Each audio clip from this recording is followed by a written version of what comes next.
नमो भगवते वासुदेवाय। जय श्री कृष्ण, राधे राधे। आप सभी भक्तगणों को ज्येष्ठ कृष्ण अपरा एकादशी व्रत की ढेर सारी शुभकामनाएं। भगवान लक्ष्मी नारायण की कृपा आप पर, आपके परिवार पर सदा सर्वदा बनी रहे।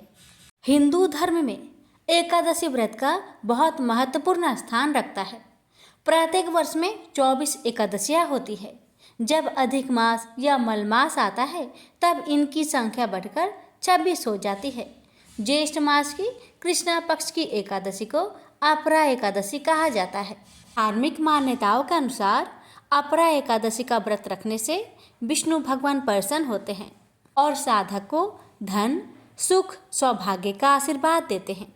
इस दिन व्रत पूजन के कार्य में धन से जुड़ी दिक्कतों से छुटकारा मिल जाते हैं। जाने अनजाने में हुए पाप से भी मुक्ति मिलती है और जीवन के सभी कष्ट दूर होते हैं।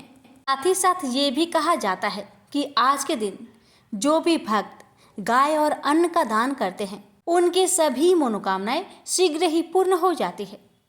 अगर गाय का दान संभव नहीं है तो गौशाला में धन का दान जरूर करना चाहिए। आज के दिन तुलसी और पीपल की पेड़ की पूजा करनी चाहिए। अपरा एकादशी के दिन चतुर्भुज भगवान विष्णु के साथ माता लक्ष्मी की पूजा करनी चाहिए। साथ ही साथ त्रिविक्रम भगवान की भी पूजन करना चाहिए। अपरा एकादशी के दिन दक्षिणावर्ती शंख से भगवान विष्णु का अभिषेक करना चाहिए और दान अवश्य करना चाहिए। अपरा एकादशी के दिन चावल नहीं खाना चाहिए। प्यारे भक्तगणों, इस साल 2 जून और 3 जून 2 दिन अपरा एकादशी व्रत मनाई जाएगी। एक दिन गृहस्थ जीवन वाले एकादशी का व्रत रखेंगे और अगले दिन वैष्णव संप्रदाय के लिए व्रत होगा।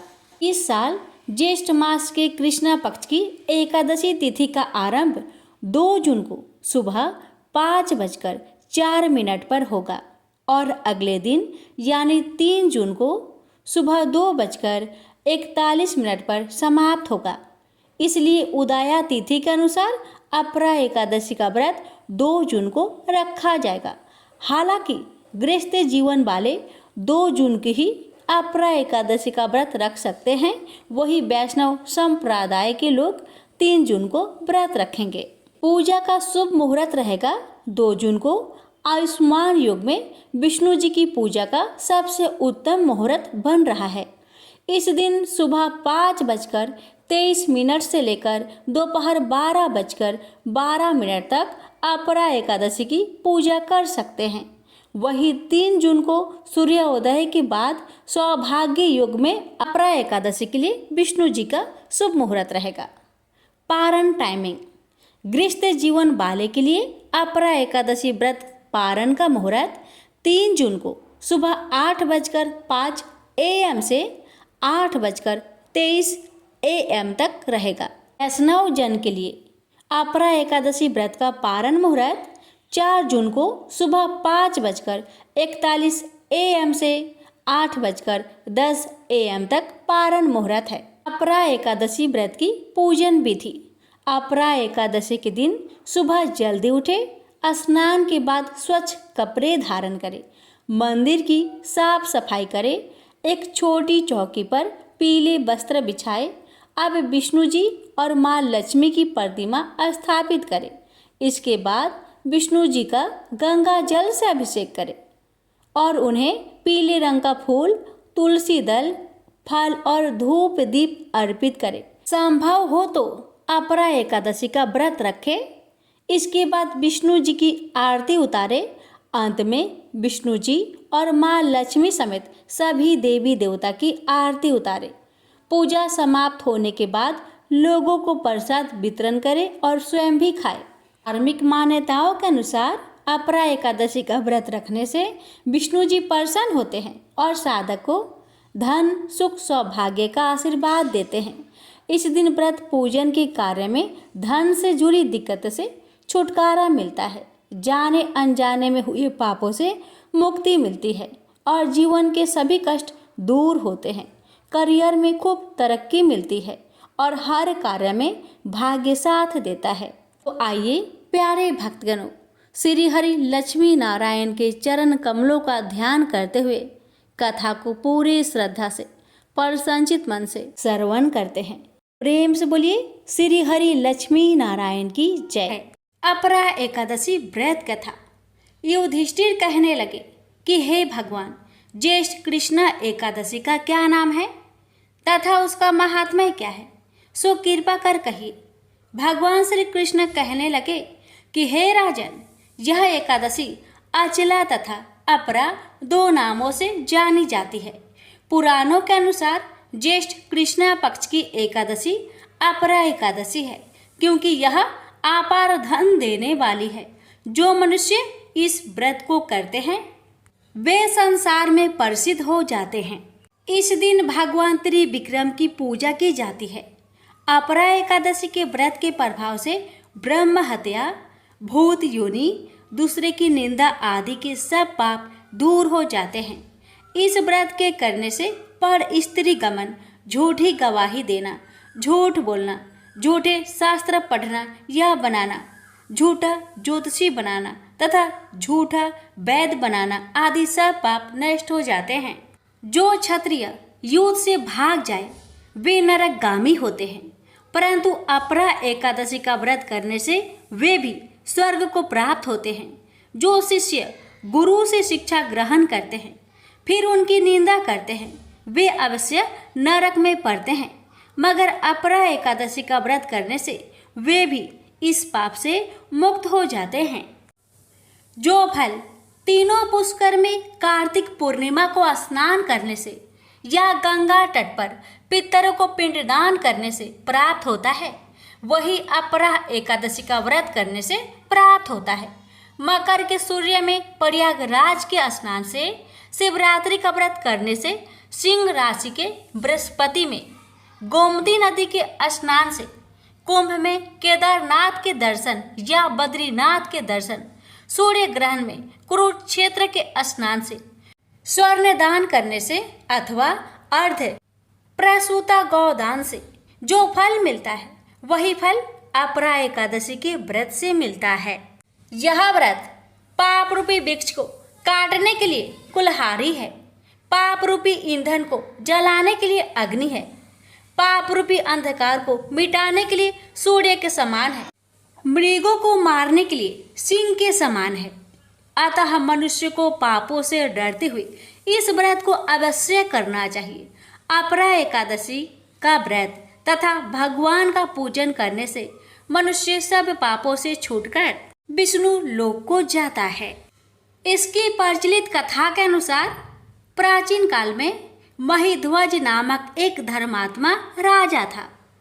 उसका छोटा भाई वज्रध्वज बड़ा ही क्रूर, अधर्मी तथा अन्यायी था।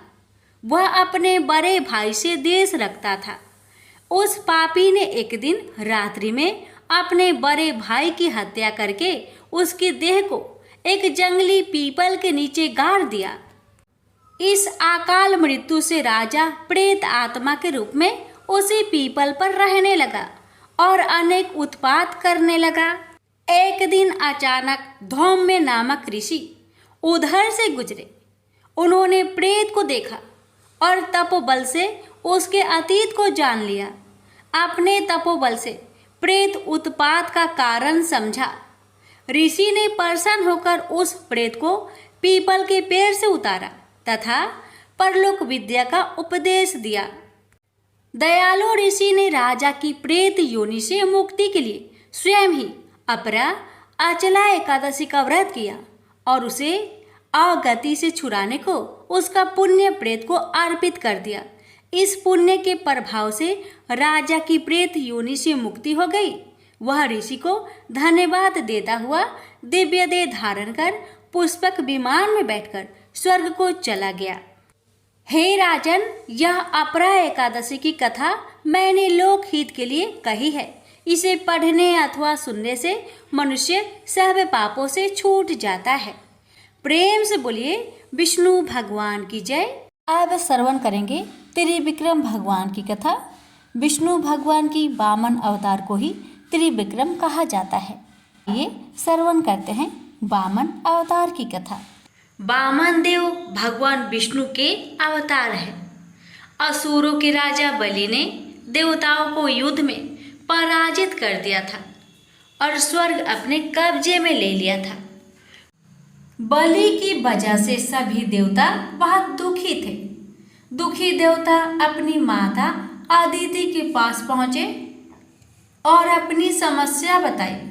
इसके बाद अदिति ने पति कश्यप ऋषि के कहने पर एक व्रत किया, जिसके शुभ फल से भगवान विष्णु ने वामन देव के रूप में जन्म लिया।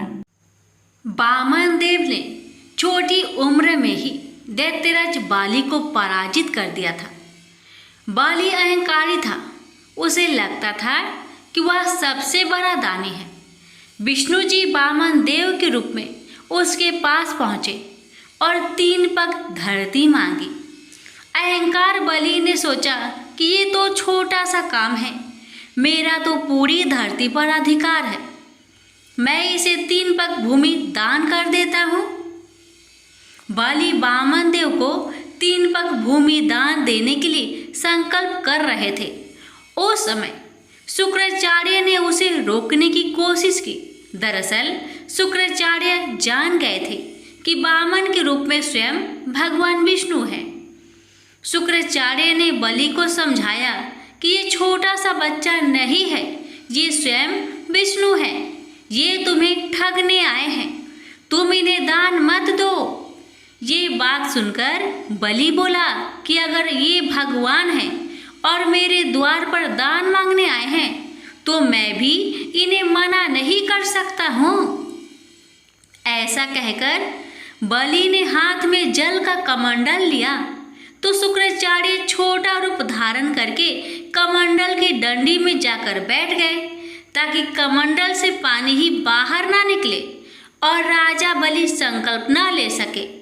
वामन देव शुक्राचार्य की योजना समझ गए।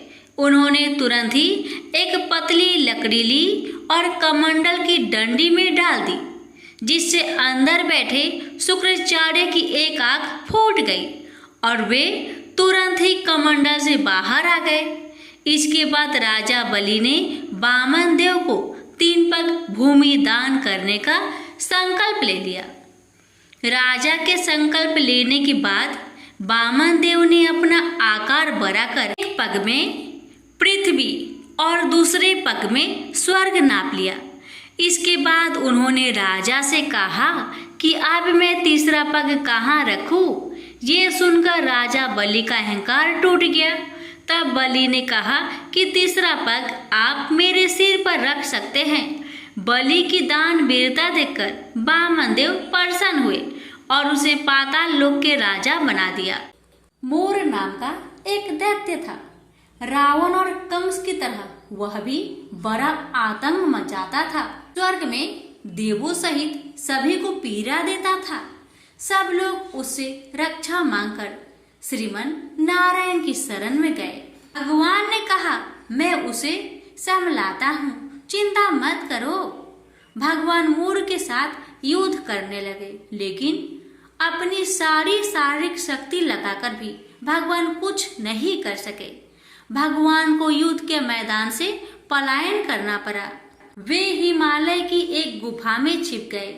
मोर भी उनका पीछा करते हुए वहां पहुंच गया। भगवान ने ध्यान करना शुरू किया और उनके मन से एक शक्ति उत्पन्न की, उनकी मानसिक शक्ति। इस शक्ति ने बाहर आकर मोर को अपनी तलवार से मार डाला। हम जानते हैं कि शरीर में 10 इंद्रियां हैं, 5 जितेंद्रिया और 5 कर्म इंद्रिया। 11वीं इंद्रिया है मन। संस्कृत में एकादशी का अर्थ है 11। चूंकि यह देवी उनके मन भगवान की 11वीं इंद्रिया से निकली थी, इसलिए भगवान ने उन्हें एकादशी के नाम से पुकारा। एकादशी माता की उत्पत्ति का दिन उनके नाम से ही जाने जाने लगे। माता एकादशी की अंतिम चरण के दौरान उत्पन्न हुई थी, इसे जयंती कहते हैं। और उन्होंने द्वादशी से पहले चरण के दौरान दैत्य को मार डाला था, इसे स्मरणती कहते हैं। भगवान ने घोषणा की कि एकादशी के दौरान देवी की इस महान कार्य के कारण पूरे जगत में कोई भी पाप नहीं रहेगा। लेकिन पाप तो पहले से ही है। जब उसने यह सुना, पाप पुरुष आश्रय की तलाश में इधर उधर भागने लगा। एकादशी के दौरान वह कहाँ रहेगा? वह जहाँ भी गया, सभी ने उसे आश्रय देने से इनकार कर दिया। अंत में अन्न भोजन एकादशी के दौरान उसे आश्रय देने के लिए सहमत हुआ। वो एकादशी के दौरान सभी पाप भोजन में आश्रय लेते हैं। जो कोई एकादशी के दौरान भोजन करता है, ये पाप उस व्यक्ति में प्रवेश करेंगे और रोग, समस्या, हानि, परेशानी इत्यादि बन जाएगी। एकादशी देवी को विष्णु कन्या भी कहा जाता है, क्योंकि वह भगवान की मानस पुत्री है। उनकी मूर्ति पूरी जगन्नाथ मंदिर और द्वारिका धाम में है। भगवान के धर्म की रक्षा के लिए जितने भी अवतार हैं, वे सभी एकादशी के दिन हुए हैं, इसलिए यह इतना पवित्र दिन है। प्रेम से बोलिए लक्ष्मी नारायण की जय, एकादशी माता की जय। राजा अम्बरीश भगवान श्री हरि के परम भक्त थे। वे पृथ्वी के सातों द्वीप, अचल संपत्ति और अतुल ऐश्वर्य के शासक होने पर भी इन्हें सबने तुल्य समझते थे, क्योंकि वे जानते थे कि जिस धन वैभव के लोभ में पड़कर मनुष्य घोर नरक में जाता है, वह केवल 4 दिन की चांदनी है। राजा अम्बरीश का भगवान श्री कृष्ण में और उनके प्रेमी साधुओं में परम प्रेम था। उन्होंने अपने मन को श्री कृष्ण के चरणों में, वाणी को भगवान के गुणों का गान करने में, हाथों को श्री हरि के मंदिर मार्जन में और अपने कानों को भगवान की मंगलमयी कथा के श्रवण में लगा रखा था। उन्होंने अपने नेत्रों को श्री हरि के विग्रह व मंदिरों के दर्शन में, नासिका को उनके चरण कमलों पर चढ़ी श्रीमती तुलसी की दिव्य गंध में और जीवा को भगवान के प्रति अर्पित नैवेद्य प्रसाद में संलग्न कर दिया था। राजा अम्बरीश के पैर भगवान के क्षेत्र आदि की पैदल यात्रा करने में ही लगे रहते और वे सिर से भगवान श्री कृष्ण के चरण कमलों की वंदना किया करते थे। इस प्रकार उन्होंने अपने सारे कर्म यज्ञ, पुरुष, इंद्रियातीत भगवान के प्रति उन्हें सर्वोत्तम एवं सर्वरूप समझकर समर्पित कर दिए थे और भागवत भक्त ब्राह्मणों की आज्ञा अनुसार वे इस पृथ्वी का शासक करते थे। उन्होंने बड़ी बड़ी दक्षिणा वाले अनेकों अश्वमेध यज्ञ करके यज्ञाधिपति भगवान की आराधना की थी। उनकी प्रजा महात्माओं के द्वारा गाए हुए भगवान के उत्तम चरित्रों का बहुत सम्मान करती। किसी समय बड़े प्रेम से श्रवण करती और किसी समय उनका गान करती। इस प्रकार उनके राज्य के मनुष्य देवताओं के अत्यंत प्यारे स्वर्ग की भी इच्छा नहीं करते। राजा अम्बरीश की अनन्य प्रेममयी भक्ति से प्रसन्न होकर भगवान ने उनकी रक्षा के लिए सुदर्शन चक्र को नियुक्त कर दिया था, जो विरोधियों को भयभीत करने वाला एवं भगवान भक्तों की रक्षा करने वाला है। एक बार उन्होंने अपनी पत्नी के साथ भगवान श्री कृष्ण की आराधना करने के लिए 1 वर्ष तक द्वादशी प्रधान एकादशी व्रत करने का नियम ग्रहण किया। उन्होंने 3 रात का उपवास किया और एक दिन यमुना जी में स्नान करके भगवान श्री कृष्ण की पूजा की। तत्पश्चात पहले ब्राह्मणों को स्वादिष्ट और अत्यंत गुणकारी भोजन कराकर उन लोगों के घर 60 करोड़ गौएं सुसज्जित करके भेज दी।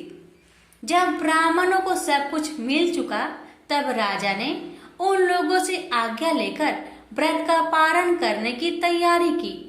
उसी समय श्राप और वरदान देने में समर्थ स्वयं दुर्वासा जी भी उनके यहाँ अतिथि रूप में पधारे।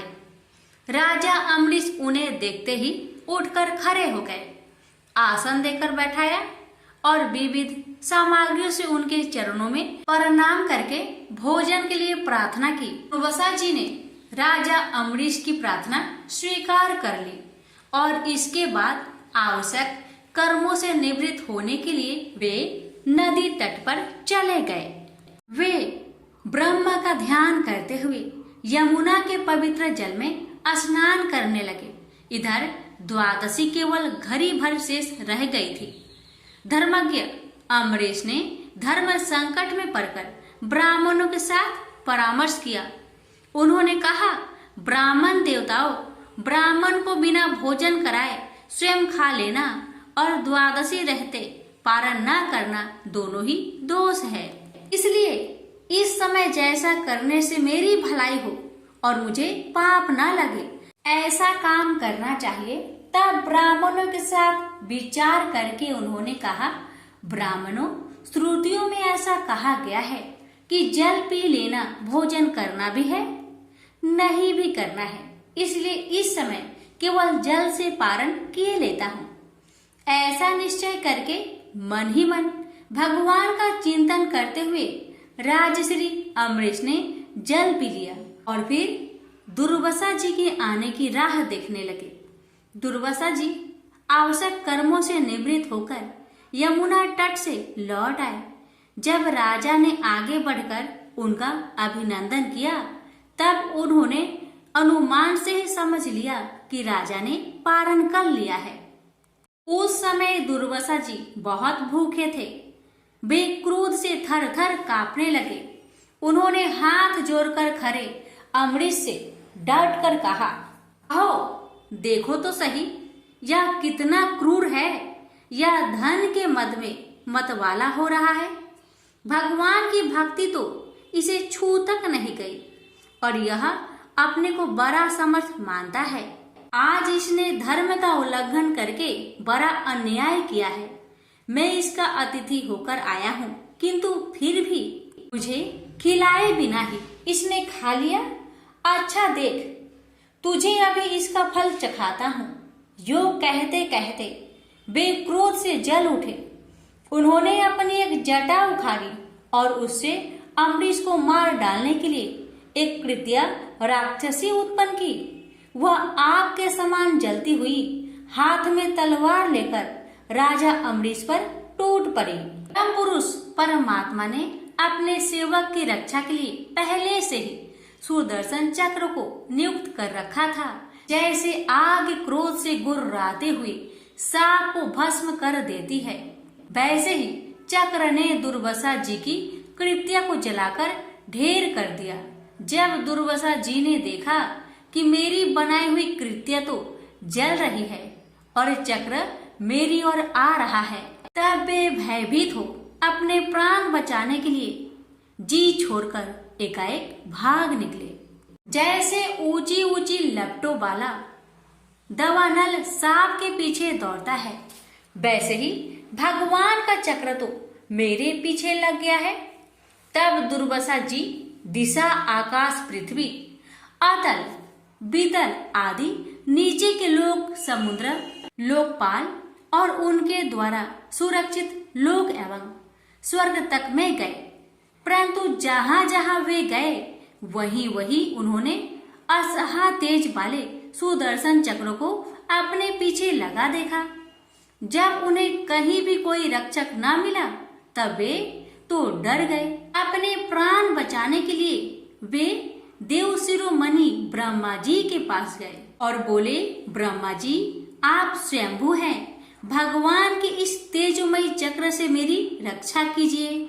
ब्रह्मा जी ने कहा, दुर्वासा जी, मैं शंकर जी, दक्ष, भृगु आदि, प्रजापति, भूतेश्वर आदि सब जिनके बनाए नियमों में बंधे हैं तथा जिनकी आज्ञा सिरोधार्य करके हम लोग संसार का हित करते हैं, उनके भक्त के द्रोही को बचाने में हम समर्थ नहीं है। जब ब्रह्मा जी ने इस प्रकार दुर्वासा को निराश कर दिया, तब भगवान के चक्र से संतप्त होकर वे कैलाशवासी भगवान शंकर की शरण में गए। शंकर जी ने कहा, दुर्वासा जी, जिनसे पैदा हुए अनेकों ब्रह्मांडों में हमारे जैसे हजारों चक्र काटते हैं, यह चक्र उन्हीं विश्वेश्वर का शस्त्र है। यह हम लोगों के लिए असह्य है। तुम उन्हीं के शरण में जाओ, वे भगवान ही तुम्हारा मंगल करेंगे। निराश होकर दुर्वासा जी श्री हरि भगवान के परम धाम बैकुंठ की तरफ में भागे। दुर्वासा जी भगवान के चक्र की आग से जल रहे थे। वे भगवान के चरणों में गिर पड़े। उन्होंने कहा, हे अच्युत्य, हे अनंत, आप संतों के एकमात्र इच्छित है।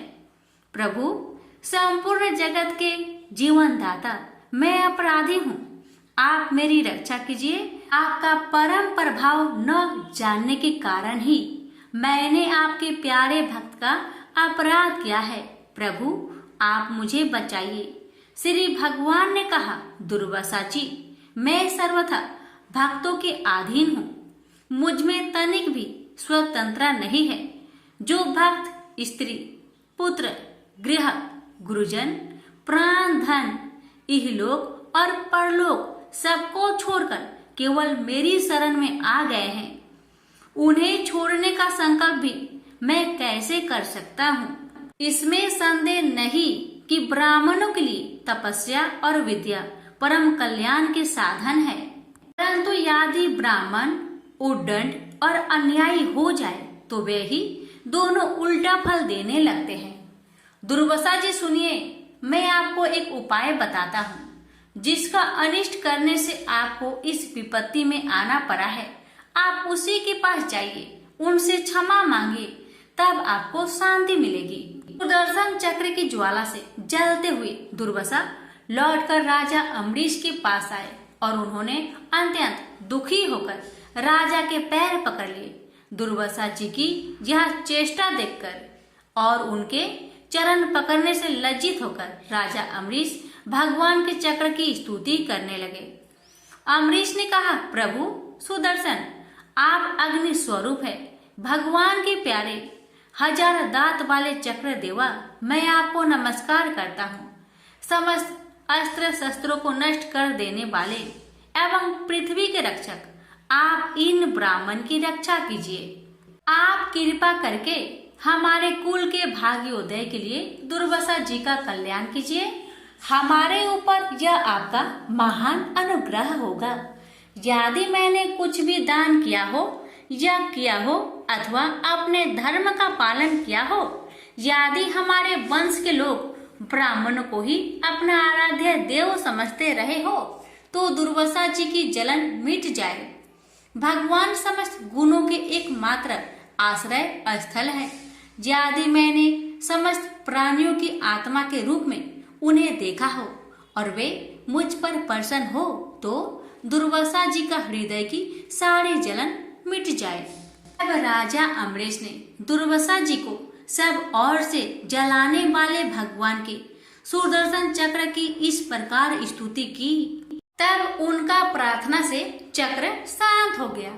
जब दुर्वासा चक्र की आग से मुक्त हो गए और उनका चित्त स्वस्थ हो गया, तब वे राजा अम्बरीश को अनेकानेक उत्तम आशीर्वाद देते हुए उनकी प्रशंसा करने लगे। दुर्वासा जी ने कहा, धन्य है, आज मैंने भगवान के प्रेमी भक्त का महत्व देखा। राजन, मैंने आपका अपराध किया, फिर भी आप मेरे लिए मंगल कामना ही कर रहे हैं। महाराज अम्बरीश, आपका हृदय करुणा भाव से परिपूर्ण है। आपने मेरे ऊपर महान अनुग्रह किया। अहो, आपने मेरे अपराध भुलाकर मेरी रक्षा की है। जब से दुर्वासा जी चक्र से जीवन रक्षा के लिए भाग रहे थे, तब से राजा अम्बरीश ने भोजन नहीं किया था। वे दुर्वासा जी के लौटने की राह देख रहे थे। अब उन्होंने दुर्वासा जी के चरण पकड़ लिए और उन्हें प्रसन्न करके विधि पूर्वक भोजन कराया। दुर्वासा जी ने बहुत ही संतुष्ट होकर राजा अम्बरीश के गुणों की प्रशंसा की और उनके बाद उनसे अनुमति लेकर आकाश मार्ग से प्रस्थान किया। जब सुदर्शन चक्र से भयभीत होकर दुर्वासा जी भाग रहे थे, तब से लेकर उनके लौटने तक 1 वर्ष का समय बीत गया था। इतने दिनों तक राजा अम्बरीश उनके दर्शन की आकांक्षा से केवल जल पीकर रहे। दुर्वासा जी के जाने के बाद उनके भोजन से बचे हुए अत्यंत पवित्र अन्न को राजा ने सपरिवार ग्रहण किया। कुछ वर्ष बीतने पर राजा अम्बरीश ने अपने ही समान भक्त पुत्र पर राज्य का भार छोड़ दिया और स्वयं वन में चले गए। वहां वे बड़ी दृढ़ता के साथ आत्म स्वरूप भगवान में अपना मन लगाकर गुणों के प्रवाह रूपी संसार से मुक्त हो गए। प्रेम से बोलिए लक्ष्मी नारायण की जय। बहुत समय पहले की बात है। एक गांव में एक ननद भाभी रहा करती थी। ननद अभी कंवारी थी। उस परिवार में ननद, भाभी और भाई, इन तीनों के अलावा और कोई भी नहीं रहता था। भाभी तो कभी कोई पूजा पाठ करती ही नहीं थी और ननद हर रोज तुलसी माता की पूजा किया करती थी, उनकी बड़ी सेवा करती थी। बिना तुलसी पूजन के ननद कभी भोजन नहीं करती थी। ननद का पूजा पाठ देख के भाभी को बहुत क्रोध आता था। कभी कभी भाभी तो अपनी ननद से ऐसे भी कह देती थी कि जब तुम्हारा विवाह होगा ना तो मैं तुम्हें और बराती को तुलसी ही खाने दूंगी और दहेज में यही दूंगी। इसी तरह समय निकलने लगा, दिन बीतने लगी। अब तो ननद भी बड़ी हो गई थी। भाई ने अपने बहन के लिए एक अच्छा घर और बर ढूंढा। अब तो बहन की शादी पक्की हो गई। बहन की शादी वाले दिन भाभी ने क्या किया, बारातियों के सामने तुलसी का गमला फोड़कर रख दिया। लेकिन ननद की सच्ची भक्ति और श्रद्धा से तुलसी माता बहुत प्रसन्न थी। इसी कारण से तुलसी माता की कृपा से तुलसी का गमला स्वादिष्ट व्यंजन में बदल गया। ये चमत्कार देखकर भाभी बहुत आश्चर्यचकित हो गई। लेकिन फिर भी उसका आदत नहीं गया। उसने फिर क्या किया, अपने ननद को गहने के बदले में तुलसी की मंजरी पहना दी। लेकिन तुलसी माता की कृपा से वह मंजरी भी सोने के आभूषण में बदल गए। ये देखकर भी भाभी बहुत हैरान हुई, मगर फिर भी अपनी करतूत करनी न बंद किया। उसने फिर वस्त्रों के स्थान पर तुलसी का जनेऊ रख दिया। लेकिन तुलसी माता की कृपा से वह तुलसी का जनेऊ रेशमी और सुंदर वस्त्र में बदल गया। ननद की भाभी बहुत पापिन थी, इसलिए तुलसी माता की महिमा को न जान सकी। भाई ने अपने बहन को बड़े प्यार और आदर के साथ विदा किया। बहन ससुराल में गई। ससुराल वाले उसके दहेज आदि के बारे में बहुत बड़ाई करने लगे। जब ये बात भाभी को मालूम हुई तो उसे बड़ा आश्चर्य हुआ और तुलसी जी की पूजा का महत्व उसको समझ में आ गया। भाभी की एक लड़की थी। अब भाभी सोचने लगी, क्यों ना मैं भी अपनी बेटी को तुलसी माता की पूजा करने को कहूँ। अब तो भाभी अपनी लड़की से कहने लगी कि तू भी तुलसी माता की सेवा कर, तुझे भी बुआ की तरह फल मिलेगा। पर लड़की अपनी माँ के जैसी ही थी, उसे तुलसी की सेवा में मन नहीं लगता था। भाभी की लड़की हर रोज सुबह स्नान करके ऊपर के मन से अपनी माँ की बात रखने के लिए तुलसी माता की पूजा कर लिया करती थी, मगर मन उसका पूजा में कभी नहीं लगा। इसी तरह समय बीतते गया। इस बार भाभी ने खुद अच्छा घर और वर देखकर अपनी बेटी का विवाह तय किया। और जब विवाह का समय आया तो भाभी ने सोचा, जैसा व्यवहार मैंने अपनी ननद के साथ किया वैसा ही व्यवहार मैं अपनी बेटी के साथ करूंगी, क्योंकि मैंने जो ननद के साथ व्यवहार किया उसी व्यवहार के कारण ननद को इतनी इज्जत मिली थी। क्यों ना मैं भी अपनी लड़की के साथ वैसा ही व्यवहार करूं। अब जैसे ही बाराती वाले आए, भाभी ने तुलसी जी का गमला को फोड़कर बाराती के सामने रख दिया, परंतु इस बार मिट्टी मिट्टी ही रही। मंजरी व पत्ते भी अपने पूर्व रूप में ही रहे तथा जनेऊ भी जनेऊ ही रहा। सभी बाराती भाभी की बुराई करने लगे। ससुराल में भी लड़की की और उसकी माँ की बहुत बुराई हो रही थी। भाभी को अपनी ननद से बहुत जलन होता था। इस कारण भाभी अपनी ननद को बहुत कम ही घर पर बुलाया करती थी। पर भाई अपने बहन को बहुत मानता था। भाई ने एक दिन सोचा, बहन की शादी किए हुए बहुत साल हो गए, क्यों ना मैं अपने बहन से मिलकर आऊं, उसके ससुराल जाऊं। अब भाई ने अपनी इच्छा अपनी पत्नी को बताया। पत्नी से कहा, कुछ सौगात ले जाने के लिए कुछ दो, बहन का घर जाऊंगा, खाली हाथ कैसे जाऊं, कुछ हो तो मुझे दो।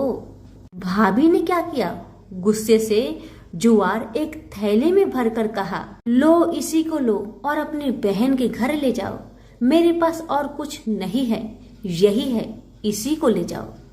बेचारा पति दुखी मन से चल दिया वही जुआर भरे थैले को लेकर, और मन ही मन में सोचते जा रहा था, भला कोई भाई अपने बहन के ससुराल में जुआर ले जाता है। यही सोचते सोचते भाई बहन के ससुराल की तरफ जा रहा था। उसने सोचा, ये जुआर बहन के ससुराल ले जाऊंगा तो लोग क्या कहेंगे, क्यों ना मैं इसे गाय को खिला दूं। भाई जब बहन के नगर के समीप पहुंचा और उसने एक गौशाला में गाय के सामने जुआर का थैला उलट दिया।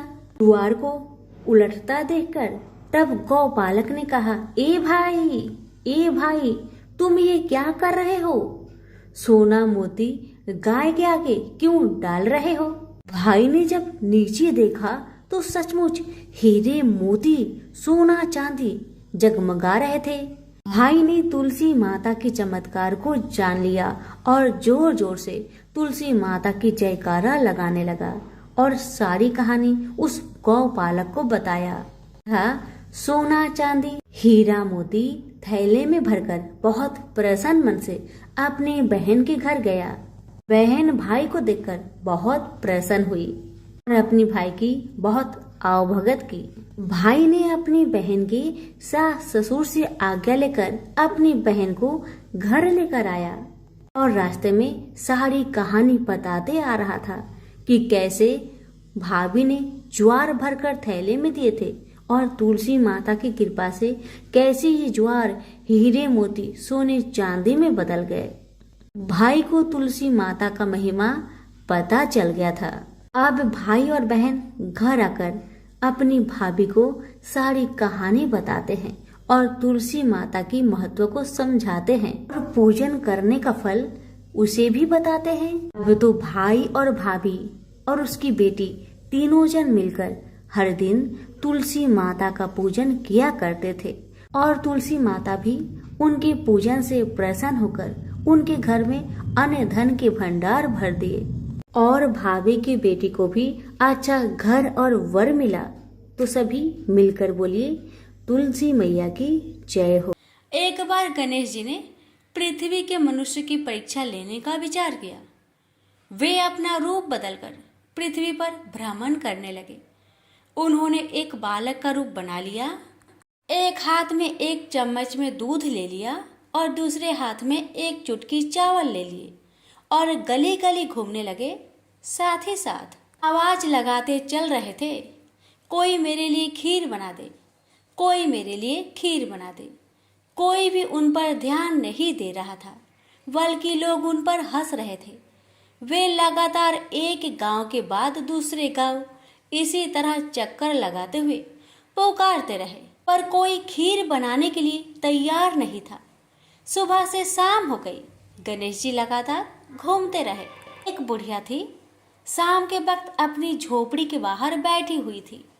तभी गणेश जी वहां से पुकारते हुए निकले कि कोई मेरी खीर बना दे, कोई मेरी खीर बना दे। बुढ़िया बहुत कोमल हृदय वाली स्त्री थी। उसने कहा, बेटा मैं तेरी खीर बना देती हूँ। गणेश जी ने कहा, माई अपने घर में से दूध और चावल लेने के लिए बर्तन ले आओ। बुढ़िया एक कटोरी लेकर जब झोपड़ी के बाहर आई तो गणेश जी ने कहा, अपने घर का सबसे बड़ा बर्तन लेकर आओ। बुढ़िया को थोड़ी झुलझुलाहट हुई, पर उसने कहा, चलो बच्चे का मन रख लेती हूँ, और अंदर जाकर वह अपने घर का सबसे बड़ा पतीला लेकर बाहर आई।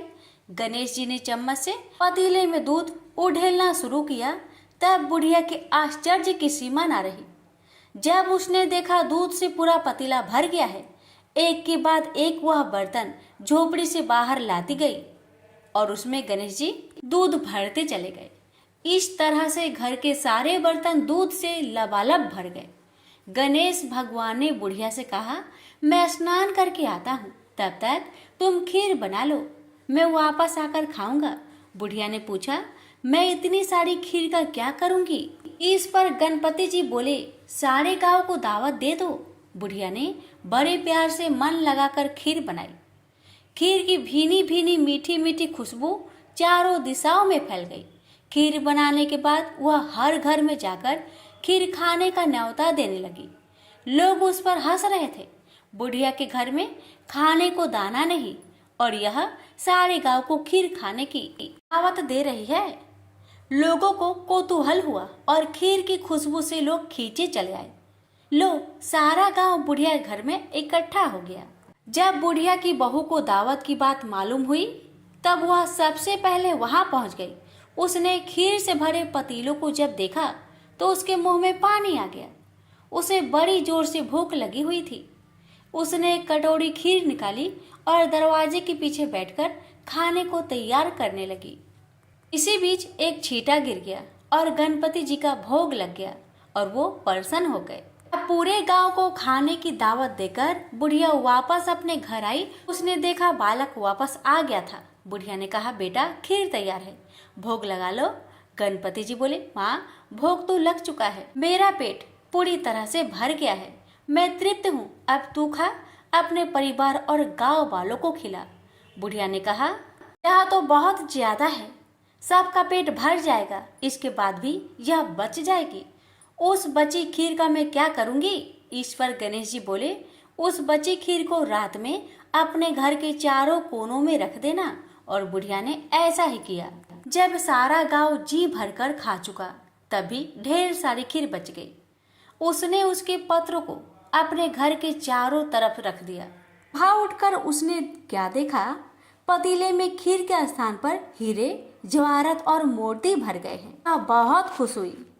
उसकी सारी दरिद्रता दूर हो गई। वह आराम से रहने लगी। उसने गणपति जी का एक भव्य मंदिर बनवाया और साथ में एक बड़ा सा तालाब भी खुदवाया। इस तरह उसका नाम दूर दूर तक प्रसिद्ध हो गया। उस जगह वार्षिक मेले लगने लगे।